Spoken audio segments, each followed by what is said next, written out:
Olá, pessoal. Vamos começar o nosso 37º material exclusivo para os assinantes de Dagobah. Pois é, férias, não é?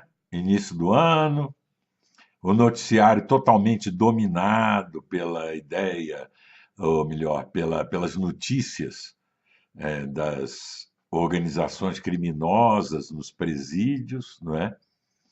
E os comentários dando a impressão de que elas apareceram agora, nos últimos 6 meses, né? Quando nós sabemos que essas organizações não conseguiriam ter se estruturado a esse ponto se não tivessem aprendido várias tecnologias de compartimentação, de estruturação de células, de estruturação de organização hierárquica, né? E acho que não é muito difícil perceber com quem elas aprenderam isso, não é? Muito bem, existem aí dezenas de organizações criminosas, sendo a principal o PCC, e eles estão barbarizando nos presídios, não é? É, é preciso entender melhor de onde é que saem essas ordens ou esses salves para que ocorra tudo isso, não é? Antigamente em São Paulo, antes das eleições, havia sempre uma certa agitação das organizações criminosas, não é? Fechando lojas ou obrigando a fechar lojas, escolas nos bairros, até com pedidos eleitorais, com campanha eleitoral, como nós já vimos, né? Tanto de votar em determinados candidatos, quanto de não votar de jeito nenhum e até decretar a morte de outros, né? Bom, aí há um fenômeno que é endêmico, assim, quer dizer, como a criminalidade na Baixada Fluminense, e há outro fenômeno mais sistêmico, não é? Que é preciso saber distinguir, não é? Mas o fato é que, com todas essas notícias dominando o noticiário, é, o maior processo que investiga a maior organização criminosa em termos políticos que já apareceu por aqui ficou parado. Não é? Moro de férias, o STF de férias, a bandidagem solta nas cadeias. Não é? Então, aquilo que era de fato grave do ponto de vista da democracia cedeu lugar a esse tipo de notícia policial, que deve ter suas ramificações políticas, mas explicitamente policial, vamos dizer assim, ou aparentemente, à primeira vista, apenas ou predominantemente policial. Né? Então, é uma trégua o que aconteceu. Forçado ou não, nós estamos vendo um período de trégua, em que a institucionalidade deu esse tempo para respirar para o PT. Né? O PT está respirando enquanto isso e tentando colocar a culpa nesses grandes problemas de segurança num sujeito que assumiu há poucos meses, né? E que não pode ter responsabilidade sobre isso, é óbvio. Né? Essas coisas sórdidas já são conhecidas.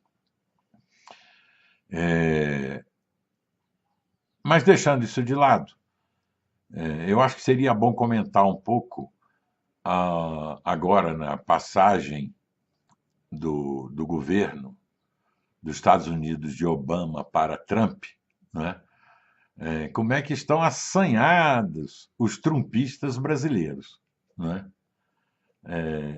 Em geral são anticomunistas, né? E o anticomunismo é uma espécie de comunismo com o sinal trocado. Não é? A gente dizia que o trotskismo era um stalinismo com o sinal trocado. Mas é mais ou menos a mesma coisa, são agentes da Guerra Fria. A turma que ficou encantada com Donald Trump adotou uma narrativa fantástica de que Hillary construiu diretamente ou indiretamente o ISIS, não é? O Estado Islâmico, de que ela é isso ou aquilo, de que tudo isso é uma grande conspiração em que George Soros quer minar as bases, os valores da civilização ocidental cristã, a família, a propriedade, os bons costumes, a religião. Ou seja, um lixo. Tudo isso é um lixo. Não é? O que esse pessoal quer não é mais liberdade, ele quer mais ordem, quer superávites de ordem para impor a sua visão aos outros. Não é? Isso é um troço tenebroso. Não é? E tanta gente replicando isso nas mídias sociais, e gente que foi contra o PT, não é? E que se credenciou por isso, é, tipo Rodrigo Constantino, tipo aquele cara que tem um nome de colírio, como é que é? Felipe Moura Brasil, é, tipo Olavo de Carvalho, Jair Bolsonaro, não é? Ah, porque Trump e tal vai dar um pé na bunda do Obama, como se Obama fosse uma grande ameaça à paz, à democracia no plano global. E eles ficaram desolados com o fato de Obama, que cometeu muitos erros em política externa, né? Mas pelo fato de Obama ter feito esse pulo, esse salto sem nenhuma transição, abrupto, não é? De tirar os Estados Unidos do papel de policial do mundo. Não é? E por quê? Porque eles gostam da democracia? Não, porque eles queriam um poder estatal. Eles não acreditam em sociedade. Queriam um poder estatal que colocasse ordem na casa. Só que a ordem colocada assim, top-down, é uma ordem que só se mantém na bipolarização. É por isso que todo esse namoro do Trump com o Putin, que é justificado como um grande lance de um estrategista genial para evitar a guerra, Hillary ia levar a guerra, o que é uma tolice. Não ia haver guerra nenhuma contra Putin, guerra quente. O que Putin quer é reinstalar a Guerra Fria. Né? Não é a guerra quente. Putin não pode vencer uma guerra contra o Ocidente, contra os Estados Unidos e seus aliados europeus. Sobretudo porque não conta também com a participação certa da China. A China acha que tudo isso faz mal para os negócios. A China defende lá o seu território, a sua influência regional e está querendo ganhar o mundo por outras vias. Não quer instalar a Guerra Fria, a política de blocos, a realpolitik do equilíbrio competitivo, é outra estratégia chinesa. Mas a do Putin é esta. A do Putin, não é? Que é aquele governo de assassinos da KGB, hoje chamada FSB, em aliança com os grandes oligarcas de Moscou. Esse pessoal precisa desesperadamente reeditar a Guerra Fria. E essa aproximação de Trump com o Putin é isso. É dizer, não, vamos ter guerra quente, vamos ter guerra fria. Né? Vamos colocar ordem no mundo a partir da guerra. Reorganizar o mundo a partir da guerra, porque guerra não é só guerra quente. Guerra não é conflito violento. Isso é uma visão ingênua e tola da guerra. A guerra, como dizia o autocrata Hobbes, que era autocrata, mas não era burro, ela acontece quando não está havendo conflito violento. A guerra é o estado de guerra. A guerra é o pretexto para estruturar cosmos sociais e hierárquicos regidos por dinâmicas autocráticas. A guerra é a autocracia, não é? Então, é incrível que esses caras que foram, se dizem anticomunistas, de direita, não é? Estão aumentando a sua esfera de influência, não é? Em virtude, evidentemente, do que fez o PT durante todo esse tempo, não é? Durante 30 anos e no Estado durante uma década, no governo federal.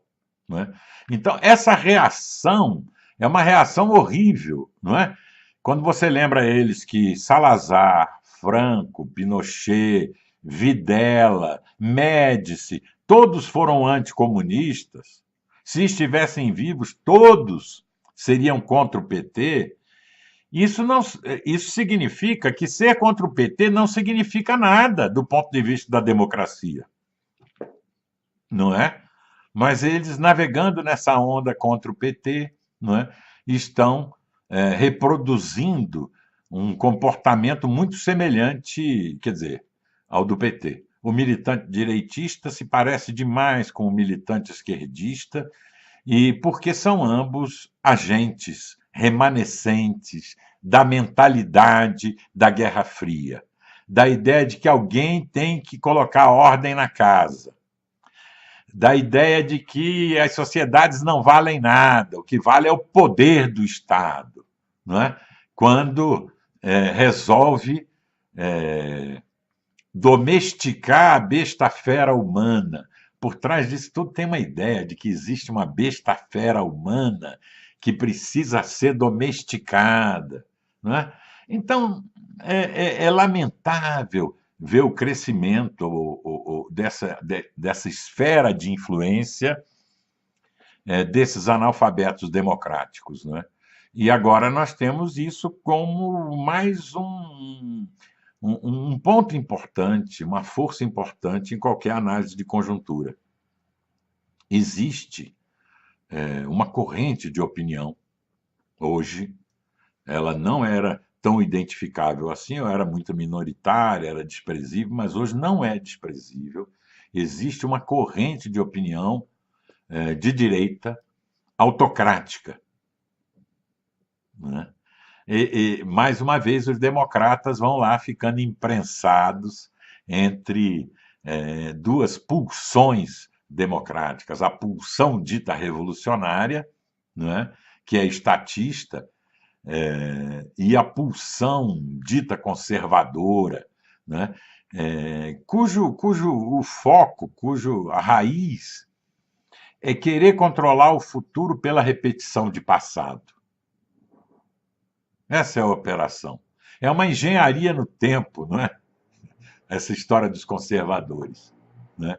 O que eles querem conservar, os valores que eles querem conservar, são efluentes do emocionar patriarcal.